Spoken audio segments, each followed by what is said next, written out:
अस्सलाम वालेकुम नाज़रीन, आप देख रहे हैं प्रोग्राम गोया और मैं हूं अरसलान खालिद। आज के प्रोग्राम में हम बात करेंगे इस वक्त जो दो तीन अहम चीज़ें चल रही हैं। एक तो सुप्रीम कोर्ट का फ़ैसला है और यकीनन उस पर इमरान खान साहब ने अफसोस का इजहार किया। उन्हें ये फ़ैसला जो सुप्रीम कोर्ट की तरफ से आया है वो पसंद नहीं है। एक बयानिया जो उन्होंने शुरू किया था और वो जो एक बात मुसलसल करते आ रहे हैं, एक साजिश की, उसी के हवाले से सुप्रीम कोर्ट ने अब चीज़ें वाज़े कर दी हैं।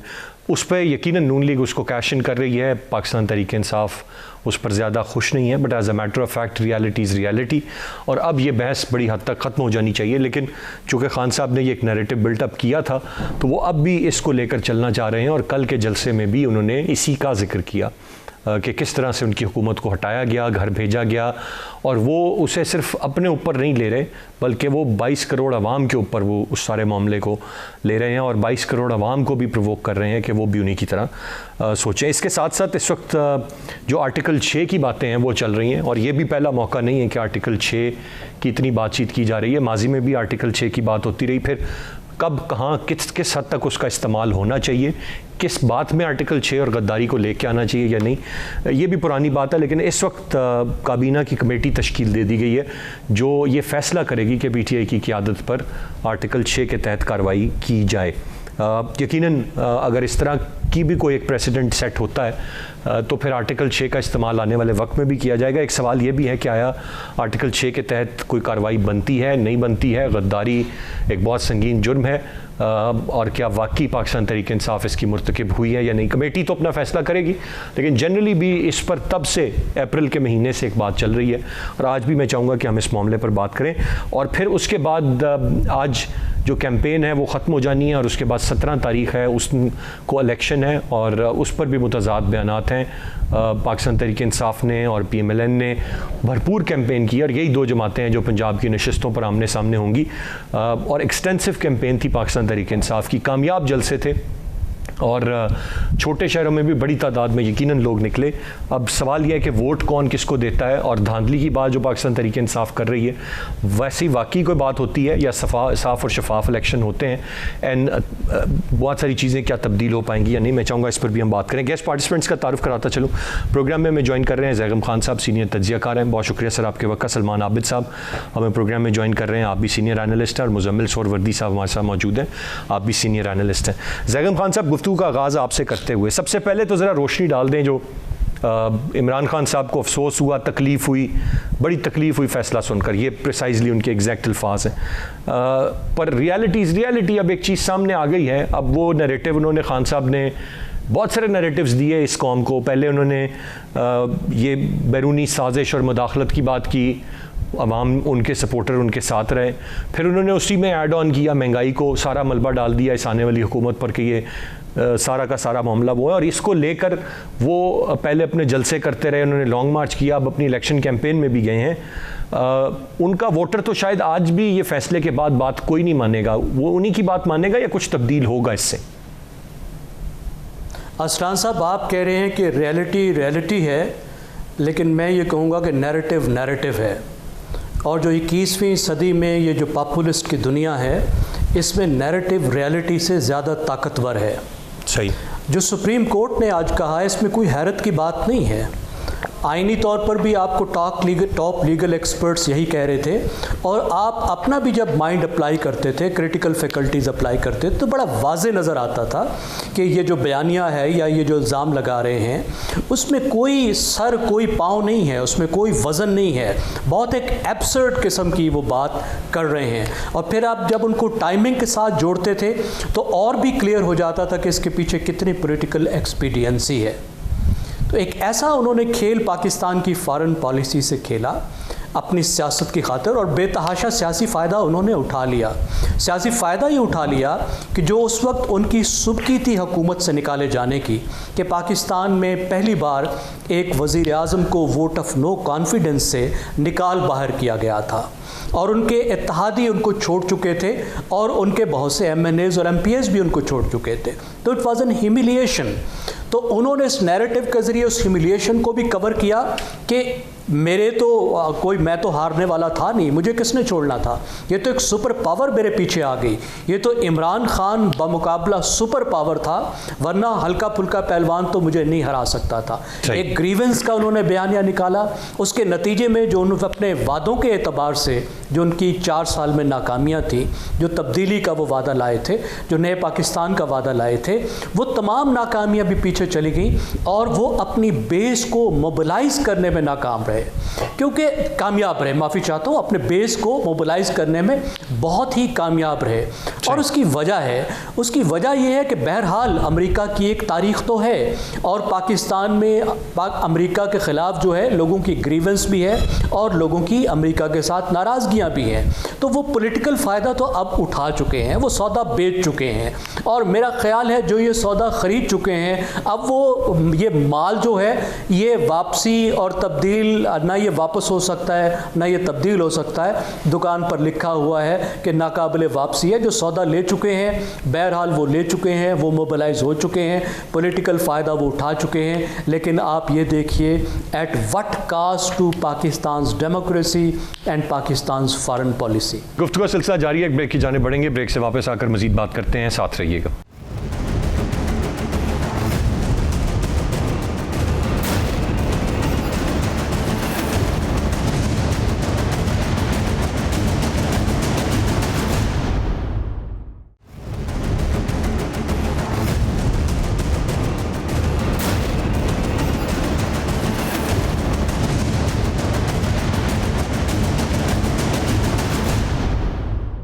Welcome back.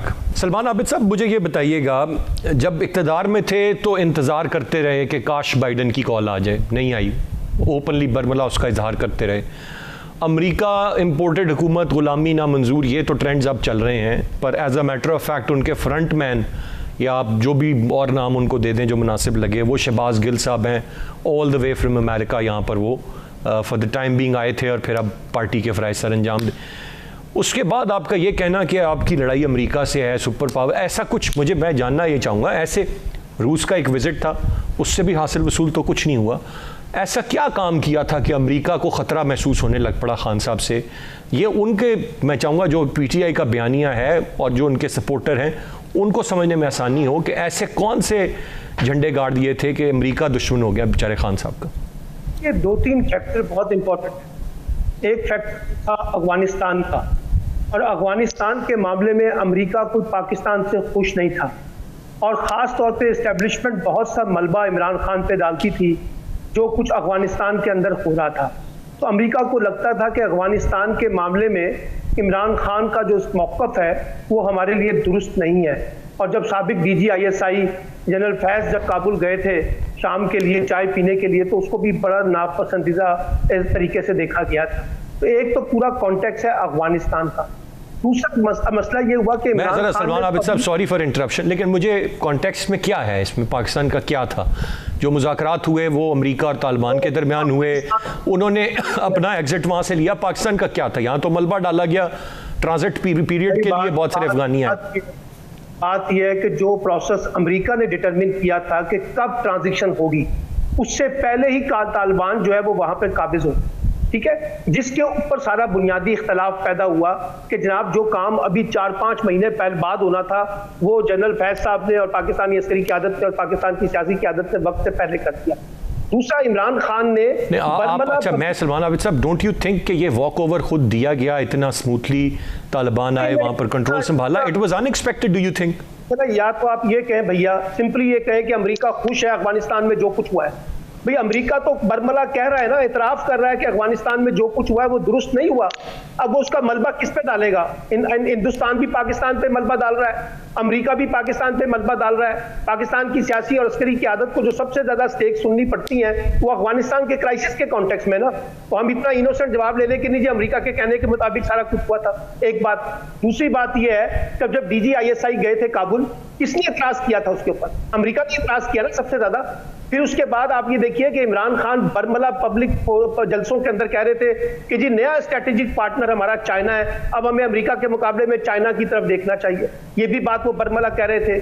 फिर रशिया के दौरे के ऊपर भी रिजर्वेशंस आई, और ये बात भी मैं जानता हूं, जाती तौर पे जानता हूं कि बहुत से लोग यहां पर ये नैरेटिव बिल्ड करने की कोशिश कर रहे थे कि रशिया का दौरा इमरान खान का जो है वो उनका इंडिविजुअल दौरा है, उसमें एस्टैब्लिशमेंट की रजामंदी शामिल नहीं है।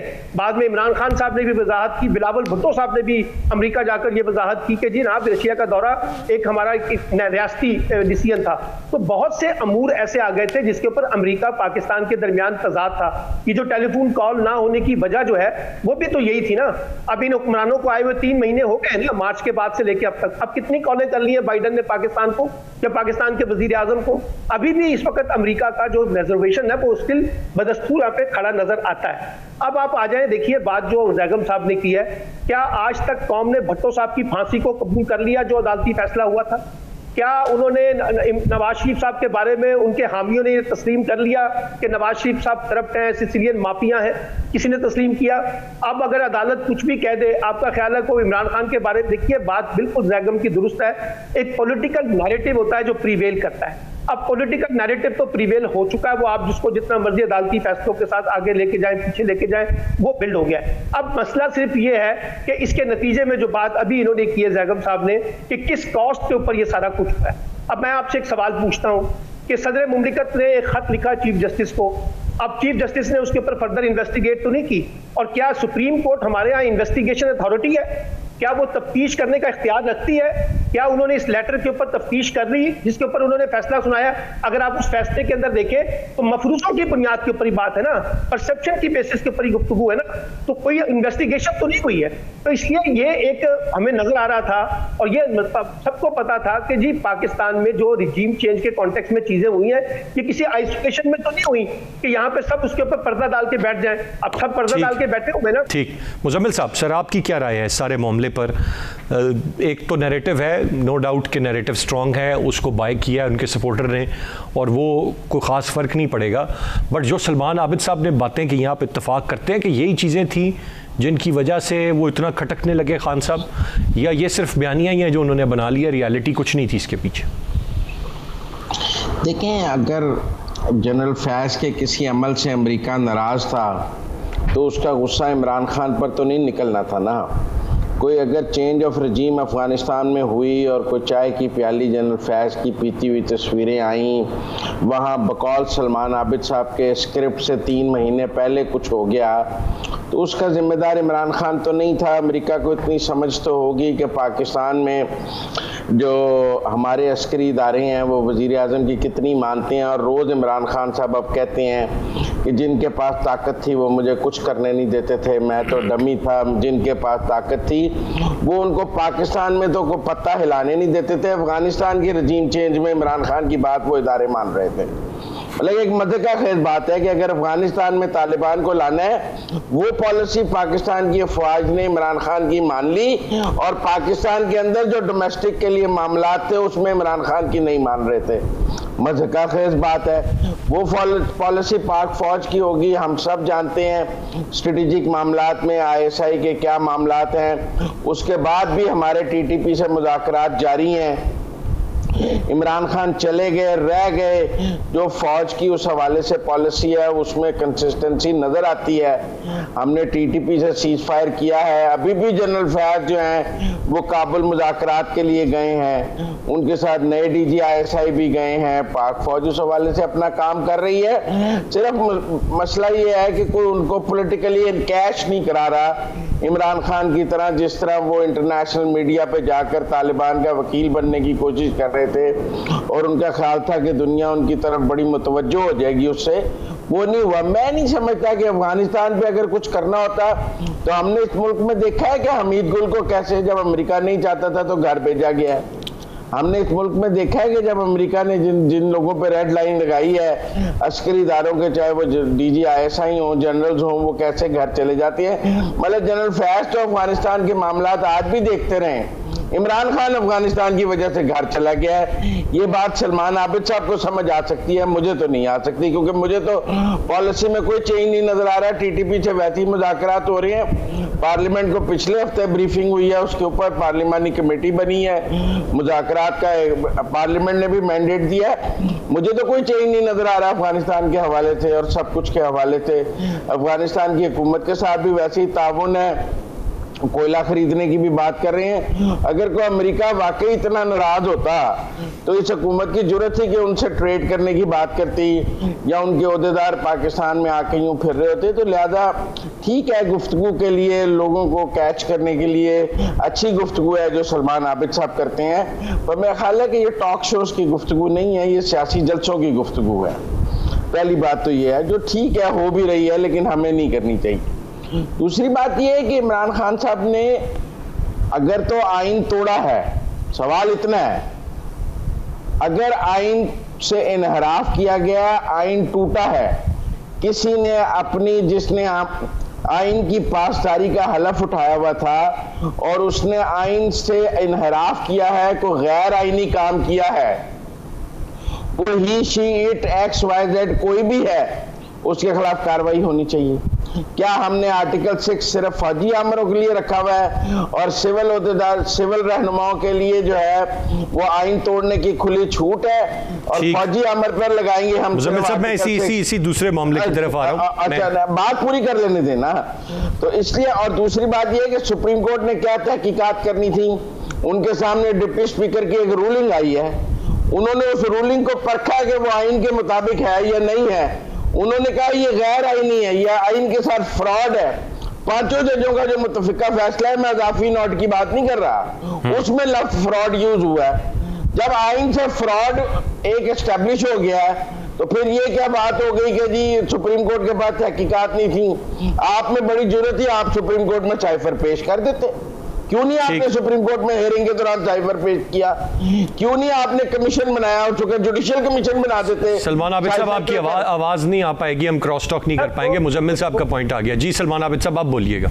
दो लफ्ज और जरा मुजम्मिल सुहरवर्दी साहब पढ़ ले, उस पे एक लफ्ज इस्तेमाल हुआ है प्रोबेबली और एक लफ्ज इस्तेमाल हुआ है परहैप्स। अब दोनों के मतलब देख लें। अगर अदालतें जो हैं प्रोबेबली के ऊपर चलेंगी और परहैप्स के ऊपर चलेंगी तो फिर फैसलों के ऊपर सवालात तो उठेंगे भैया।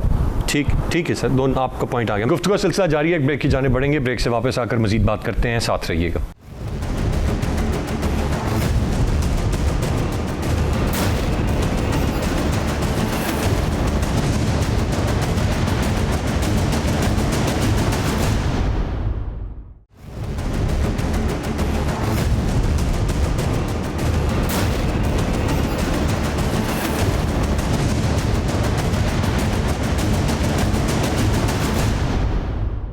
Welcome back. ज़ैकुम खान साहब, आप बात कर लेते हैं ज़रा आर्टिकल 6 की, गद्दारी। ये सर बड़ा एक सीरियस मामला है और आप समझते हैं कि बज़ाहिर अभी तक जब ये हुकूमत आई है तो सिवाय राना सनाउल्लाह साहब के बाकी हमें कोई ऐसा मैसेज मिला नहीं कि इन्होंने कोई बदले लेने हैं, कोई इंतकामी कार्रवाइयाँ करनी हैं, केस बनाने हैं। राना सनाउल्लाह साहब एक मूड में लग रहे हैं, बट आई थिंक कोई उनको फिर भी रोक रहा है। लेकिन उसके बाद हम देखते हैं कि अचानक डायरेक्टली काबीना में आर्टिकल 6 गद्दारी पीटीआई की क़यादत के खिलाफ ले आते हैं। How serious is this? देखिए, मैं इत्तफाक नहीं करता कि इस वक्त किसी पार्टी के ख़िलाफ़ और पार्टी के रहनुमाओं के ख़िलाफ़ आर्टिकल 6 यूज़ किया जाए। एक तो आईनी बात है, एक ये बात बिल्कुल दुरुस्त है कि एक जज साहब ने इस तरफ इंदिया दिया है और कहा है और पार्लियामेंट पर ये बात छोड़ी है कि वो ऐसी कार्रवाई कर सकते हैं।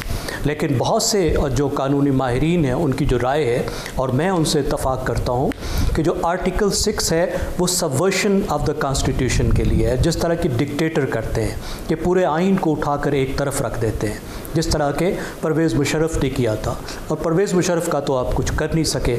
अब एक सितम ज़रीफ़ी है कि एक ऐसी सूरत में जो बहुत ही सीरियस काम हुआ, सीरियस काम ये हुआ कि आइन को डिफ़ाई किया गया। आइन की एक बहुत ही अहम क्लास, एक क्लास को यूज़ किया गया गलत तौर पे, जैसे कि अदालत ने कहा आइन के आर्टिकल 5 को, और यूज़ क्या किया गया 95 को डिफ़ाई करने के लिए।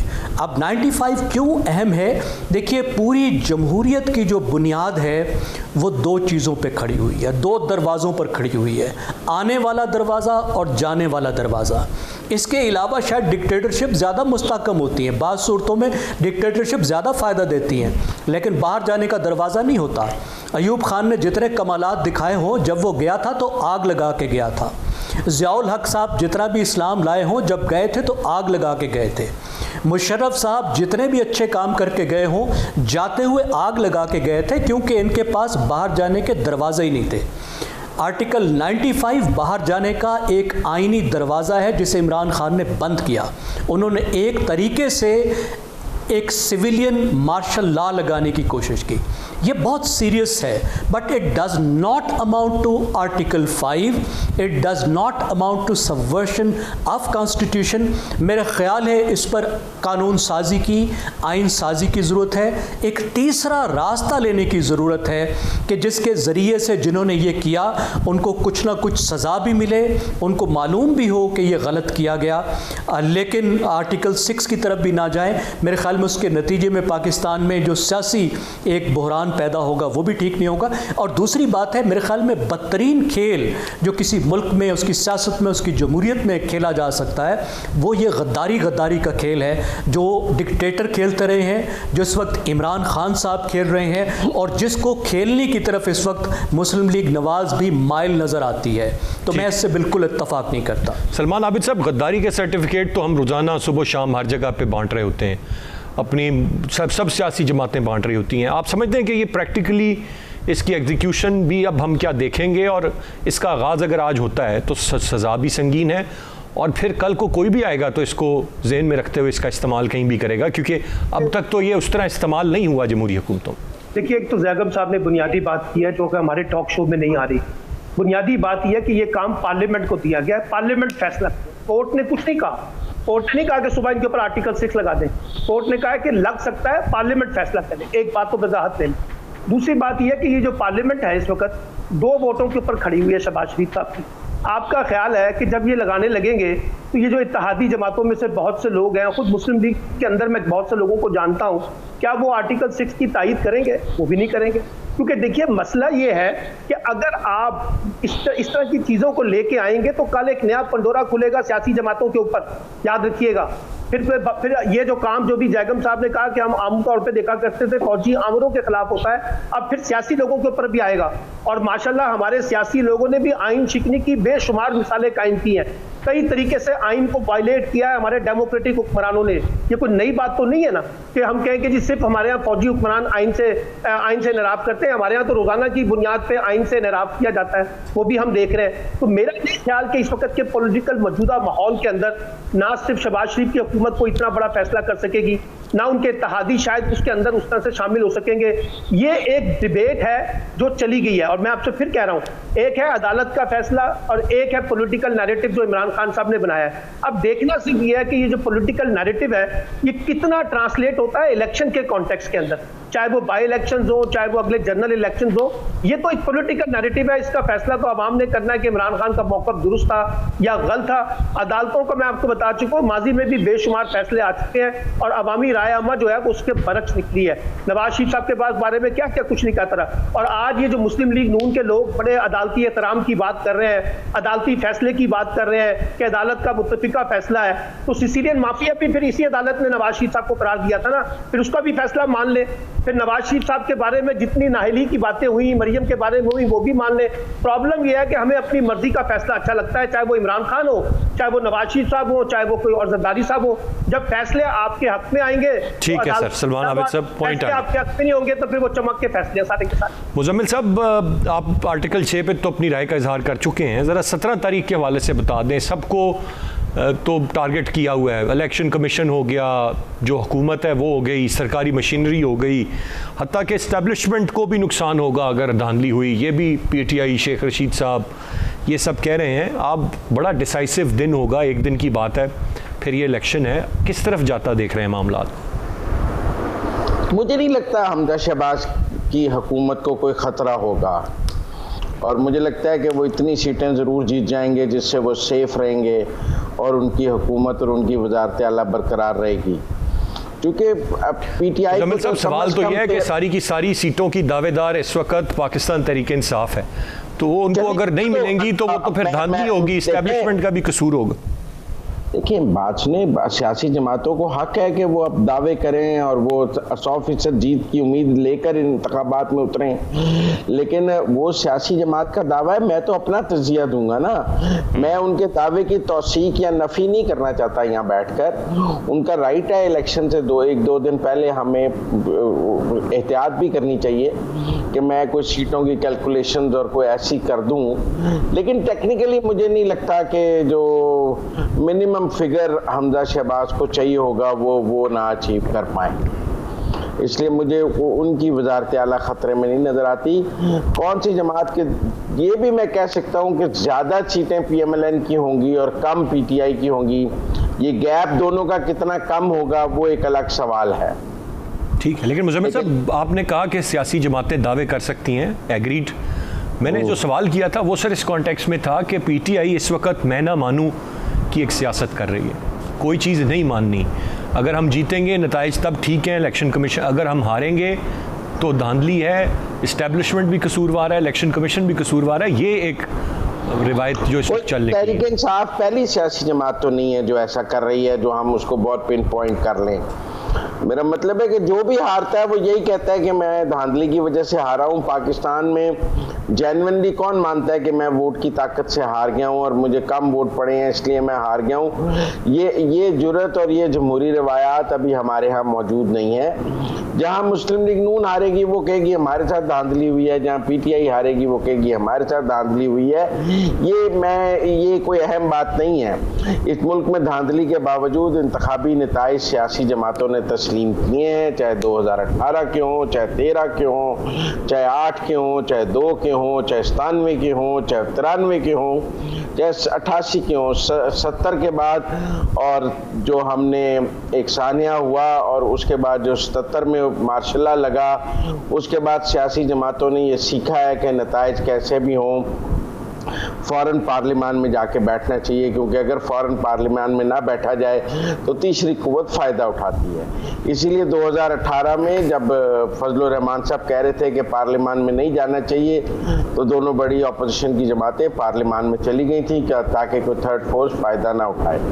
जब आप पार्लियामान से निकलते हैं, जमहूरियत की नफ़ी करते हैं, तो बुनियादी तौर पर आप जमहूरियत की बिसात लपेटने की स्क्रिप्ट के हिस्सेदार होते हैं। आप कहते हैं कि मैं नहीं हूँ तो फिर वो आ जाए, मेरे सियासी तौर पर कोई ना आए। मेरे ख्याल में ऐसा नहीं होगा। जो है सियासी जमातें तहफ़्फ़ुज़ात के बावजूद जो जितने लोग PTI के जीतेंगे वो हलफ उठा लेंगे। ऐसा तो नहीं है कि वो सारे हलफ नहीं उठाएंगे। तो इसलिए मुझे नहीं लगता, अभी तो कौमी असेंबली से वो सही तरह से इस्तीफे नहीं दे रहे। तो इसलिए बाकी नैरेटिव अपनी जगह है, लेकिन मैं तो एक्शन देखता हूँ। Action speaks louder than words वाली बात है। अगर नताइज तस्लीम करने का परफॉर्मेंस मेरे नज़दीक यही है कि आप पार्लियामान में जाके बैठें। सर, तीनों रिस्पेक्टेबल गेस्ट का बहुत बहुत शुक्रिया। आज के प्रोग्राम से इतने। अरसलान खालिद को इजाज़त दीजिए। अल्लाह ने के बाद।